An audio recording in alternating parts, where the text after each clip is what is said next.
Bonjour à tous, ravi de vous retrouver pour un Smart Tech, en direct. Vous le savez désormais, notre grand débrief de l'actu est live tous les jeudis à 10h45.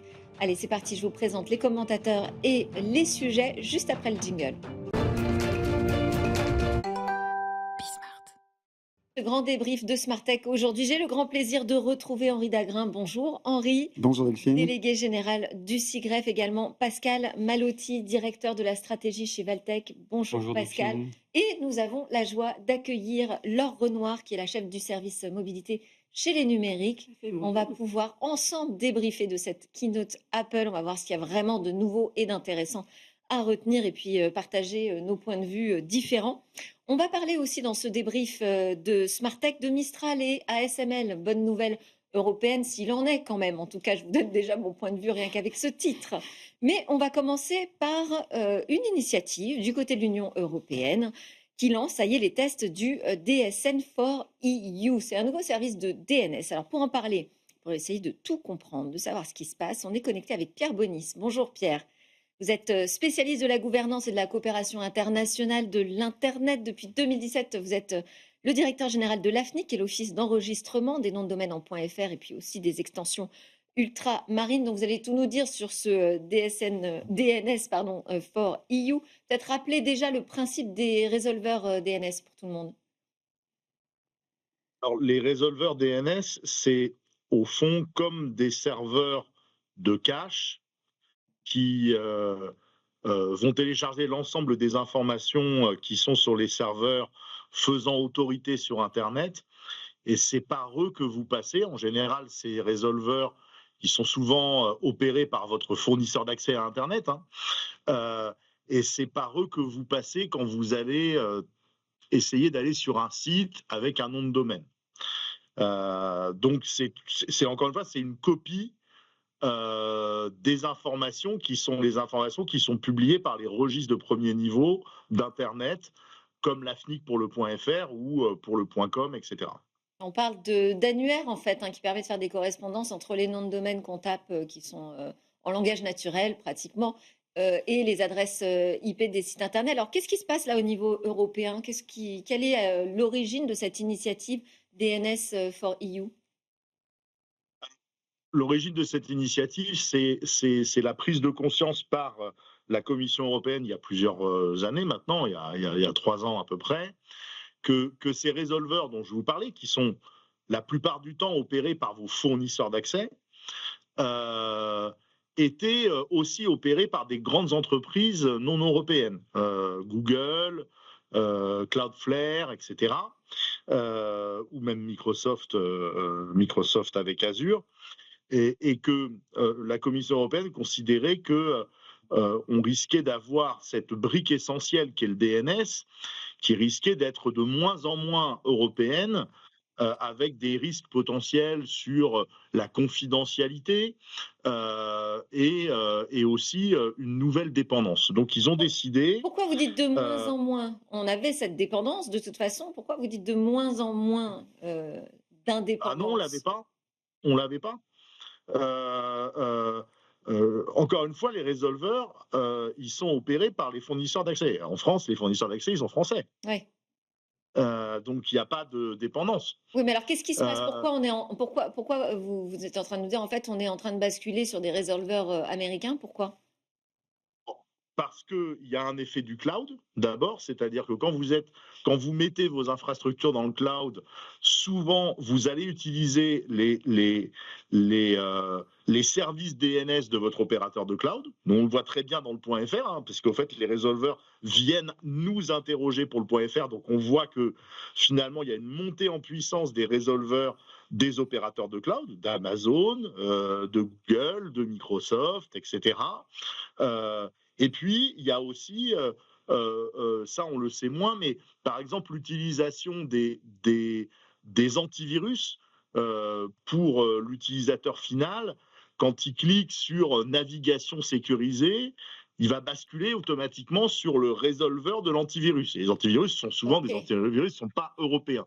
Donc la Commission s'est dit qu'il fallait qu'elle incite, c'est pas un produit de la Commission, c'est un financement pour faire émerger un consortium qui puisse proposer une alternative à ces résolveurs qui sont souvent des résolveurs publics et parfois gratuits, une alternative qui soit purement européenne. Encore une fois, il y en avait déjà hein, chez les fournisseurs d'accès et même chez d'autres acteurs, mais la Commission a pensé que ce n'était pas suffisant sur le marché et qu'il fallait faire émerger un acteur très important des résolveurs en Europe.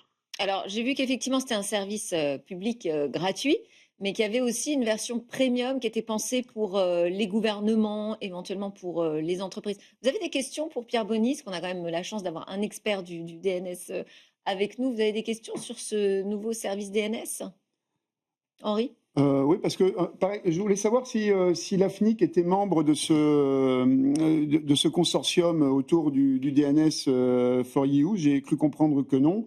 Et donc, ça veut dire quoi pour l'AFNIC de ne pas être membre de ce consortium? Alors, nous ne le sommes pas, d'ailleurs, il n'y a pas de Français membres du consortium. Il y avait des Français qui s'étaient présentés, parce qu'il y a une sorte d'appel d'offres. Nous, à l'AFNIC, on avait, dans une certaine mesure, facilité la constitution d'un consortium français, mais alors je ne veux pas rentrer trop dans la technique, mais un registre, ça publie des informations sur des serveurs faisant autorité. Ça n'est pas un fournisseur d'accès. On n'aime pas trop le mélange des genres, donc on sait comment ça fonctionne, mais ce n'est pas notre rôle d'être des deux côtés du bâton. Donc on a refusé d'aller sur un consortium de notre point de vue qui gérait des résolveurs et pas des serveurs faisant autorité. Donc là c'est un petit peu technique, mais dans le DNS, il y a plusieurs acteurs qui ont des rôles différents. Notre rôle, c'est de publier les zones du .fr, pas de les résoudre au niveau des fournisseurs d'accès. Ça va être un moyen quand même, selon vous, d'améliorer la sécurité des connexions Internet? Ça vous semble quand même une bonne initiative? On parle par exemple d'un filtrage contre des sites corrompus. Est-ce que c'est l'équivalent d'ailleurs du filtre anti-arnaque dont on avait le projet de mise en œuvre en France aussi? Je pense que c'est la même chose. Ouais. Vous avez absolument raison. Bon, la différence, c'est que le filtre anti-arnaque, il n'a pas vraiment vu le jour, d'une part, Bon, là, il et voit le d'autre jour du part, coup au niveau européen. Bon, voilà, et d'autre part que la motivation n'est pas que celle-là pour DNS for EU. Le filtre anti-arnaque, son nom l'indiquait, hein, c'était vraiment une protection contre un certain nombre de sites contrefaits, etc. Là, c'est ça, plus la volonté d'avoir un opérateur de résolveur qui soit purement européen, hmm. et donc une volonté aussi de ne pas voir échapper des données qui peuvent être des données personnelles opérées par des opérateurs étrangers. Donc c'est pas tout à fait la même chose. Oui, effectivement, ça peut permettre de filtrer. Aujourd'hui, DNS4U propose plusieurs options, dont une option zéro filtrage. Hein. Ok. Et puis il y a des options qui sont des options un peu contrôle parental, etc., etc. Les difficultés qu'ils vont avoir, c'est que les règles de filtrage sont différentes d'un pays européen à l'autre. Donc théoriquement, Eh il oui. faudrait qu'ils aient 27 règles de filtrage différentes, ce qui d'ailleurs était dans le cahier des charges initial. Et ça, c'est très très compliqué à mettre en œuvre. Et l'autre difficulté, je voudrais pas, c'est un peu ironique, mais c'est que nous, on trouve formidable que effectivement DNS4EU propose une version totalement non filtrée, mais de fait, en proposant une version totalement non filtrée et en garantissant l'anonymat des utilisateurs finaux qui l'utilisent, je ne suis pas sûr qu'ils s'entendent si bien que ça avec un certain nombre d'autorités au niveau des 27. Mm. Donc on va voir comment ça se passe. Ils ont besoin d'avoir une offre payante à côté parce qu'il faut trouver un modèle économique. La plupart du temps, les opérateurs de résolveurs, ils vous vendent autre chose à côté. Ils vous vendent de la connexion à Internet, ils vous vendent du cloud, ils vous vendent de la cybersécurité. Donc, ils vont être obligés aussi, ce consortium-là, et pas la Commission européenne, de développer un business model, et ça va pas être facile, quoi. Donc, il va falloir que ils arrivent à. Aujourd'hui, ils en sont au premier pas. Ils font des tests, etc. Mais Ouais. qu'ils arrivent à présenter des offres qui soient vraiment compétitives, parce que ça coûte de l'argent d'opérer ce genre de choses. Et à ma connaissance aujourd'hui, les grands fournisseurs d'accès européens, et par exemple en France, Free, Orange, Bouygues, etc., à ma connaissance, il faudrait les interroger, mais n'ont pas basculé sur DNS4U. Donc, ils ont toujours leur infrastructure de résolution sur laquelle ils ont eux-mêmes investi, sur lequel ils gardent leurs clients, et donc ils ont des données sur leurs clients. Donc, je ne suis pas complètement persuadé qu'ils aillent payer DNS4U demain. Oui, bon, on entend bien vos réserves. Le fait qu'on n'ait pas du tout de Français représentés d'ailleurs dans le consortium, c'est un peu dommage. Mmh. Ouais. Ouais. Non, j'avais une autre question, c'était Très rapidement. est-ce que la FNIC aurait des conseils, hein, parce qu'au-delà du discours politique, est-ce qu'il y a un avantage business pour des entreprises, pour des administrations publiques, pour leur performance, de basculer sur le DNS for EU? Et on va prendre en même temps une réaction de Pascal. Non, je trouve que c'est évidemment bien parce qu'on sait que nos données de navigation aujourd'hui, elles sont soumises à l'American Cloud Act. Mais bon, de toute façon, on sera sous la surveillance européenne légale, donc ça ne changera pas énormément de choses. On va être dans une problématique de guerre asymétrique. De ce que je lis, ils ont des moyens qui sont limités, 14 millions de dollars sur 3 ans, alors que Cloudflare, c'est 400 millions de dollars de R&D chaque année. On parle d'un consortium européen, je crois qu'il y a Cisco quand même dans le consortium, donc bon, on recherche une forme de pureté dans le discours, c'est très bien, c'est une nouvelle alternative, allons-y, mais honnêtement, j'y crois pas trop. Allez, un peu de scepticisme en plus. Pierre Bonny, juste une réponse rapide pour Henri sur l'intérêt pour les entreprises. Non, l'intérêt pour les entreprises, ça dépend d'où elles partent. C'est-à-dire que, encore une fois, si aujourd'hui elles ont un opérateur de résolveur qui est un grand fournisseur d'accès français, par exemple, elles n'ont pas nécessairement beaucoup d'intérêt à passer sur DNS4EU. Si par contre elles ont tout mis dans le cloud et qu'elles considèrent qu'il y a des choses sensibles, elles ont peut-être intérêt à retirer le résolveur du cloud dans lequel ils sont et d'aller taper sur le résolveur de DNS4EU. Donc ça dépend complètement d'où on vient. Et juste pour terminer, et juste pour rebondir sur ce qui a été dit également, j'insiste, il n'est pas vrai de dire que nous sommes dans quelque chose d'asymétrique. Aujourd'hui, plus de 80% des utilisateurs d'Internet dans notre pays utilisent les résolveurs de leurs fournisseurs d'accès. Les fournisseurs d'accès sont français, établis en France. Donc ça n'est pas un domaine, les noms de domaines, et on le voit par exemple avec le .fr, ça n'est pas un domaine sur lequel c'est si asymétrique que ça. Donc il ne faut pas non plus penser que la guerre est perdue comme elle semble l'être par exemple dans le cloud. Ça n'est pas du tout le même sujet et les mêmes équilibres. Eh ben, merci beaucoup Pierre Bonny. Je rappelle que vous êtes le directeur général de la FNIC. Merci pour tous ces éclairages. Je crois qu'on a quand même une vision maintenant beaucoup plus claire de ce projet. On enchaîne et on va donner la parole à Laure, parce qu'on va enchaîner avec la keynote Apple. Alors, quoi de vraiment neuf? C'est la question que j'ai eu envie de poser. Bon, déjà, on peut dire que quand même, c'était encore un très bel exercice de style, que cette keynote était placée sous le thème du design, et effectivement, toutes les images étaient magnifiques. À part ça, c'est une habitude chez Apple, ils font ça très très bien. oui, Une conférence filmée, enregistrée à l'avance. oui, Donc c'est léché, c'est filmé à l'iPhone. c'est de C'est ce plus qu'on en nous a plus dit, beau donc et pour tout ça. vanter aussi la qualité de Oui. capture d'image des nouveaux iPhones. Et la nouveauté, Vous êtes tombé oui, sous le charme ou pas, Laure? j'essaie de prendre du recul. Je tomberai sous le charme quand j'aurai testé les produits. Donc on va attendre qu'ils sortent. Ils sortent d'ici une grosse semaine. Oui. Le principal, ça va être l'iPhone Air. Alors c'est un nouveau produit chez Apple.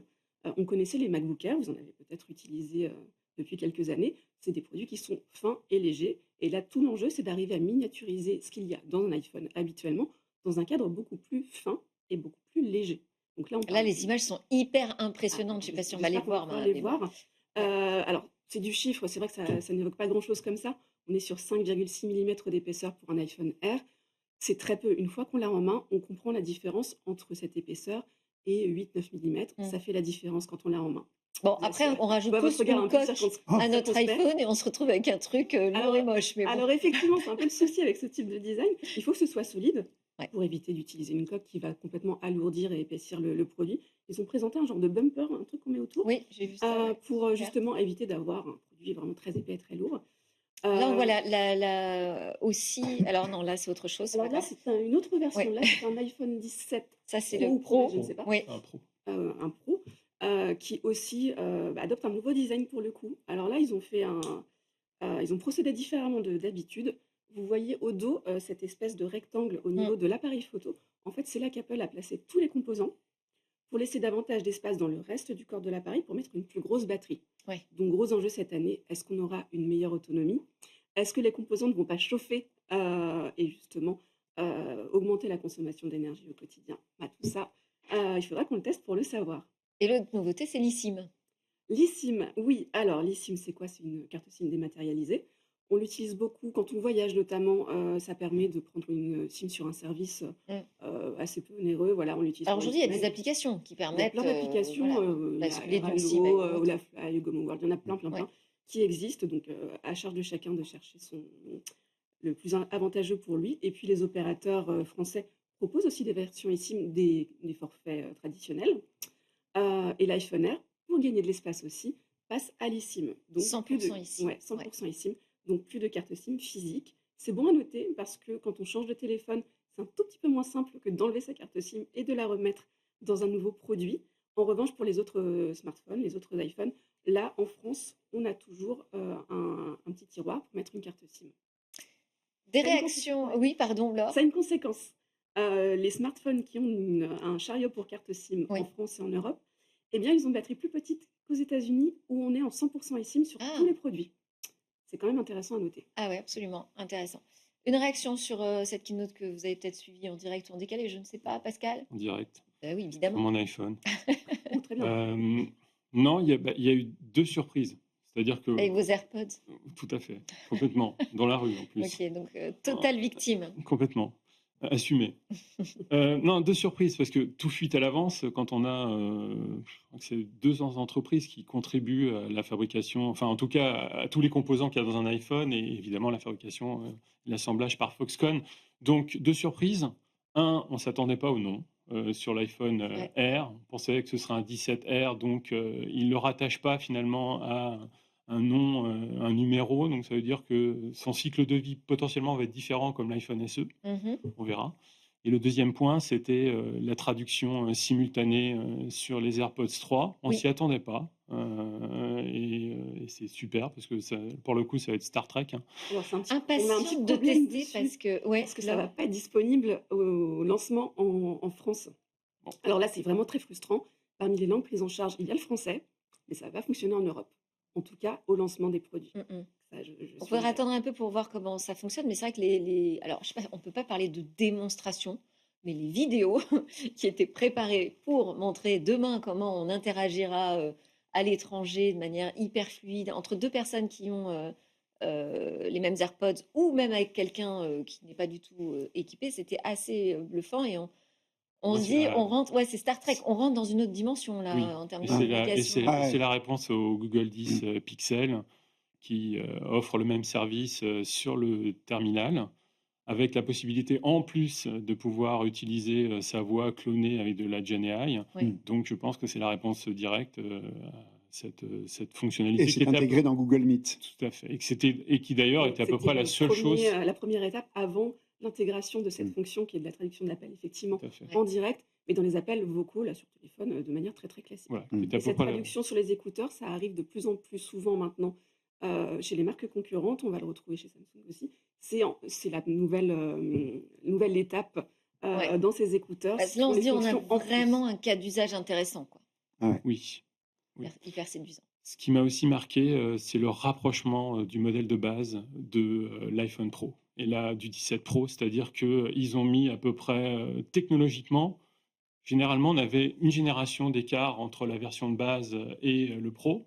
Là, ils ont pris à peu près tout mis, Ouais. c'est-à-dire le Always On sur l'écran quand il est en mode veille, le ProMotion 120 MHz, et qui d'ailleurs justifiait beaucoup le prix, la différence de prix entre la version Mmh de mh. base et la version premium.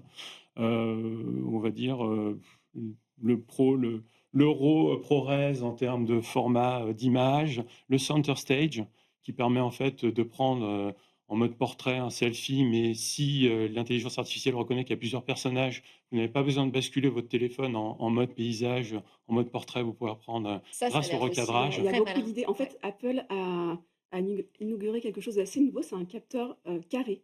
Normalement, Oui. un Oui. capteur photo, c'est rectangulaire. Mm. Donc là, l'idée, c'est d'en exploiter une seule partie. Alors, soit comme ça, à la verticale, soit à l'horizontale, soit la totalité du capteur. Donc ça démultiplie les possibilités. Il y a un petit peu d'intelligence artificielle pour gérer tout Alors ça. j'allais le dire, Justement. il y a un petit peu d'intelligence artificielle. Moi, ce qui m'a frappé dans cette keynote, c'est qu'il y a un petit peu d'intelligence artificielle partout, mais Mmh. il n'y a pas eu un focus Non. Eh ben oui. Apple Intelligence. Eh ben oui. Le Bah oui, focus, on voit que Ah oui. Apple Intelligence est présent dans tous les produits, hein, L'écosystème. depuis la montre, les AirPods, les smartphones. Mais le problème de Siri n'est pas du tout résolu et il Non. reste avec ce gros caillou dans la chaussure qui aujourd'hui n'est pas du tout au niveau des chatbots conversationnels de type ChatGPT, OpenAI.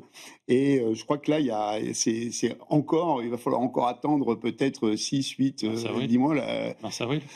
voire septembre Encore- prochain. Encore une fois, moi, la je- conférence je des ne- développeurs, La c'est ça? conférence Je ne classe développeur, pas, la je ne- conférence des je ne développeurs. classe pas Siri dans la même catégorie, Ouais. encore une fois, que Mm. ChatGPT. Mm. Le concurrent de Siri, c'est Alexa+. Mm. Et regardez, Alexa+, c'est aussi catastrophique que Siri.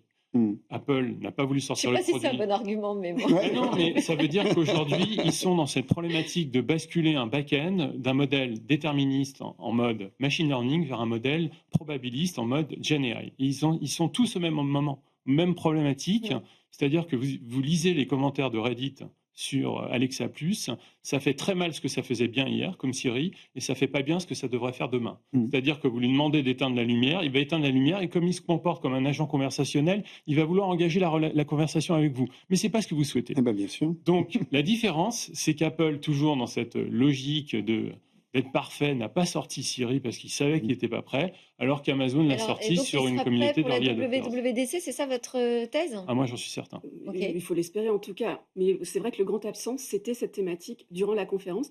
Et c'était vraiment très notable. On Mm. a d'habitude des conférences Absolument. très inspirationnelles où on va parler de fonctionnalité et Mm. d'usage. Là, on a parlé Là, on est énormément de revenu. matériel et de design un petit peu à l'ancienne. On pourrait C'est ce que dire. j'ai dit, on est revenu au keynote finalement historique avec, attention, badaboum, un super nouvel iPhone. Exactement. Est-ce qu'on ne vient pas aussi à quelque chose d'un peu élitiste, hein, parce que tout semble très très beau, tout est dans un monde idéal.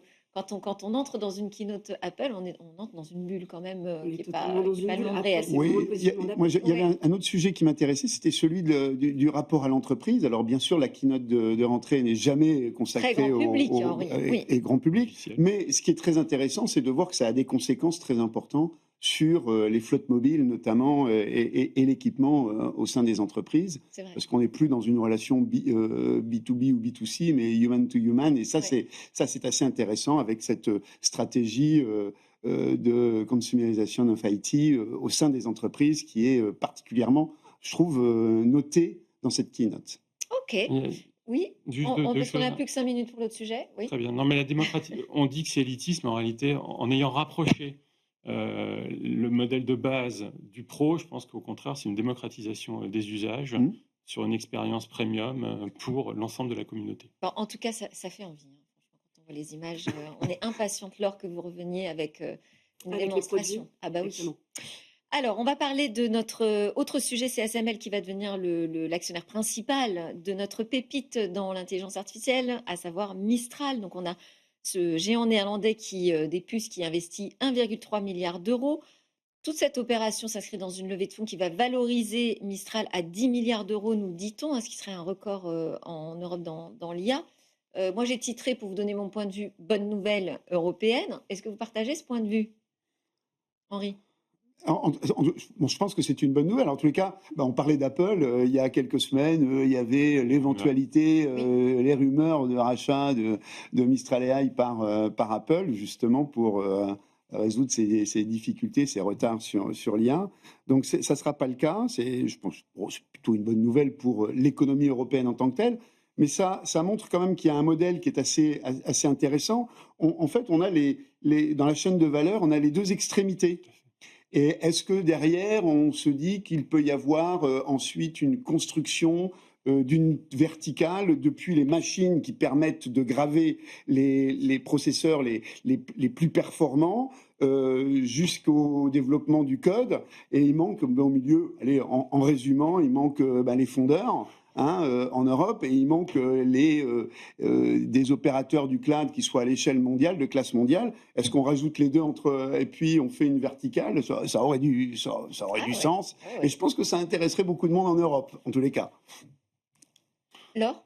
Oui, non, c'est vrai que ça nous rappelle que la boucle est bouclée. ASML, c'est eux qui fabriquent les machines qui permettent de fabriquer, encore une fois, les processeurs, ceux qu'on Ouais. retrouve dans les iPhones notamment d'ailleurs. Ils équipent TSMC. TSMC, c'est le fondeur taïwanais qui fait les processeurs d'à peu près tout d'ailleurs. Et donc effectivement, la chaîne va de ces fabricants de machines jusqu'à l'IA qui exploite les puces qu'elle-même fabrique. Donc là, eux, ils ont vraiment un pied partout. Oui, en effet, ils ont un savoir-faire unique au monde et c'est extraordinaire puisqu'ils permettent de graver ASML. toutes les puces, ouais, ASML. Bon, alors on va le dire, hein, certains vont faire du cocorico. Merci Bruno Le Maire, hein, qui aujourd'hui est le conseiller spécial du CIO français des ASML. Donc bon, voilà. Une fois qu'on a dit ça, c'est toujours le rapport de force. Je vais revenir à la guerre asymétrique. Et tout à l'heure, quand on parlait de DNS for EU, moi, c'est la viabilité de DNS for EU, c'est pas l'asymétrie sur les utilisateurs qui utilisent des DNS en France ou ailleurs. Là, c'est la même chose. On voit bien que 10 milliards. Anthropic vient de faire un tour de table à 13 milliards de dollars. Leur valorisation est à 187 milliards de dollars, c'est-à-dire 2 fois la valorisation boursière de Starbucks. On monte des marches, Pascal. Oui, Petit à petit, on les c'est gravit, bien. ces marches. C'est bien. Et je pense que si Qu'est-ce qu'on fait? Mistral aussi. Qu'est-ce qu'on fait? On s'arrête et puis on Non, observe? il faut continuer, Oui. mais Ah oui, d'accord, très bien. tenons quand même. On est d'accord. Tenons quand même juste les ordres de grandeur. Oui. Et Ah oui, ça nous bien permettra sûr, de garder les bien pieds sûr. sur terre, de dire super, la souveraineté européenne, très bien. Mistral, c'est une très belle pépite européenne ou française. D'ailleurs, ça nous arrange de dire française, puis parfois c'est européenne. Mais regardons juste aujourd'hui ce qui se passe dans le monde. La valorisation En tout cas, on de. a l'impression qu'on l'ancre un peu plus en Europe, justement, cette pépite Mistral, qu'elle risquait de nous filer entre les doigts, d'être C'est un davantage très beau rapprochement stratégique. américaine que française. Aujourd'hui, on se dit, bon, Il n'y a pas ça une chance consolide. sur 1 million que Apple rachète Mistral, parce qu'il n'y en aura aucune utilité aujourd'hui par rapport au savoir-faire de Mistral. Mais c'est très bien que ça reste en effet aujourd'hui dans le giron européen. De ce point de vue-là, je n'ai pas de débat. Après, Et puis il y a quelques semaines, beaucoup d'observateurs pensaient que la prochaine série levée de fonds de Mistral le ferait basculer du côté américain, C'est ça. indépendamment du rachat Ouais. d'ailleurs par Apple. Hein. Bah, c'est pas ce qui s'est passé, même s'il y a des fonds, des entreprises américaines qui sont au capital de Mistral, hein, je crois Nvidia. Complètement.